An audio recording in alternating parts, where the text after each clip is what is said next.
On July 30th in 1619, in Jamestown, Virginia, the first elected legislative assembly in the New World, the House of Burgesses, convenes in the choir of the town's church. Earlier that year, the London Company, which had established the Jamestown settlement 12 years before, directed Virginia Governor Sir George Yeardley to summon a General Assembly elected by the settlers with every free adult male voting. 22 representatives from the 11 Jamestown boroughs were chosen, and Master John Poree was appointed the Assembly's Speaker. On July 30th, the House of Burgesses, an English word for citizens, convened for the first time. Its first law, which, like all of its laws, would have to be approved by the London Company, required tobacco to be sold for at least 3 shillings per pound. Other laws passed during its first 6-day session included prohibitions against gambling, drunkenness, and idleness, and a measure that made Sabbath observance mandatory. The creation of the House of Burgesses, along with other progressive measures, made Sir George Yeardley exceptionally popular among the colonists, and he served 2 terms as Virginia governor.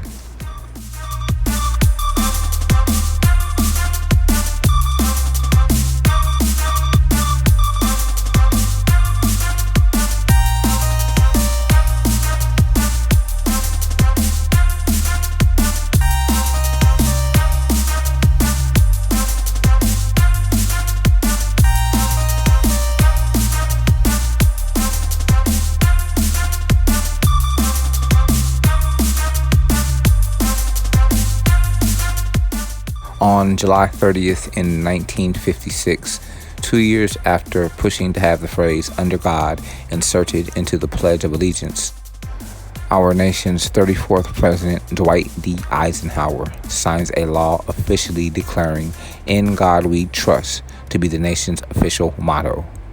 The law, PL 84-140, also mandated that the phrase be printed on all American paper currency.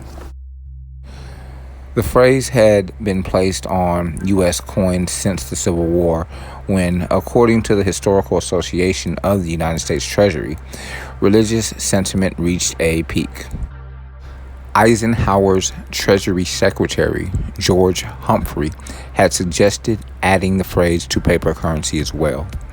Although some historical accounts claim Eisenhower was raised as a Jehovah's Witness, most presidential scholars now believe his family was Mennonite.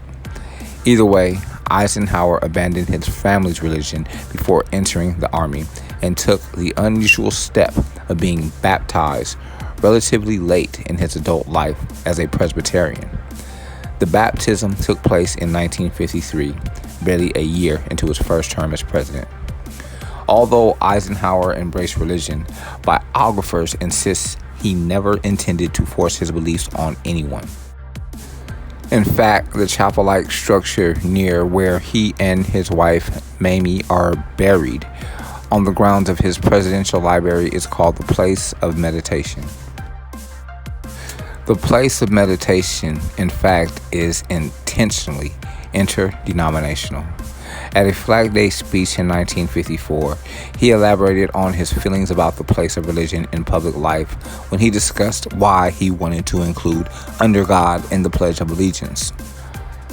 Eisenhower is quoted as saying, "In this way, we are reaffirming the transcendence of religious faith in America's heritage and future. In this way, we shall constantly strengthen those spiritual weapons which forever will be our country's most powerful resource in peace and war." Unquote. The first paper money with the phrase "In God We Trust" was not printed until 1957. Since then, religious and secular groups have argued over the appropriateness and constitutionality of a motto that mentions God, considering the Founding Fathers' dedication to maintaining the separation of church and state.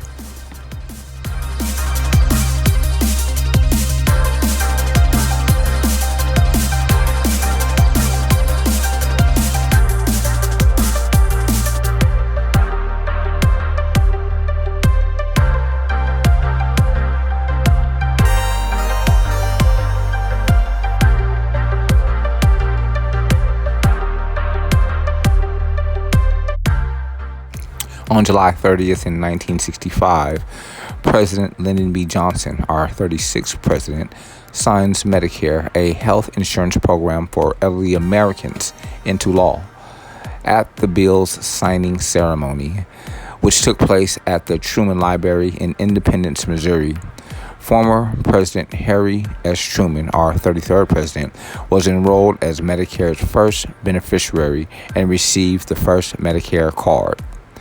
Johnson wanted to recognize Truman, who in 1945 had become the first president to propose national health insurance, an initiative that was opposed at the time by Congress.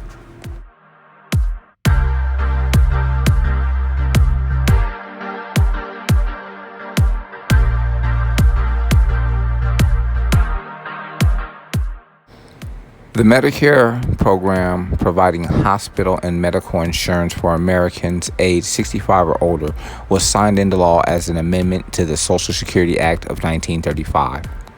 Some 19 million people enrolled in Medicare when it went into effect in 1966. In 1972, eligibility for the program was extended to Americans under 65 with certain disabilities and people of all ages with permanent kidney disease requiring dialysis or transplant.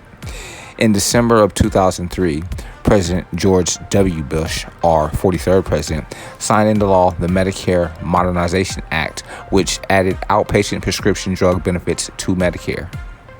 Medicaid, a state and federally funded program that offers health coverage to certain low-income people, was also signed into law by President Johnson on July 30th, 1965, as an amendment to the Social Security Act.